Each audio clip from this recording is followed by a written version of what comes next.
India ki trade union taragi forum na lebak pumbada sathariba strike sougatladuna Manipurdasu tongan-tonganba union kayana khongjang changsinkre. All Manipur Bank Employee Association ki General Secretary Indra Kumar na fongdokkhibada Central Trade Union na matam kayagi mamangdagi tanduna lakpa demand pibibagi mahutta matam kuinadagi chatnaduna laklaba labor law 18 bu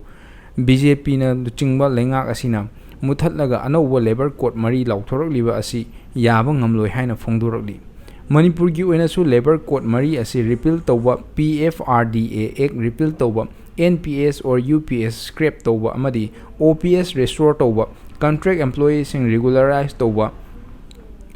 Nipan suba central pay ka mari lenena state pay commission semba pending the lariba DADR amadi DA area release tawba pensioner state employee amadi contract employees singi health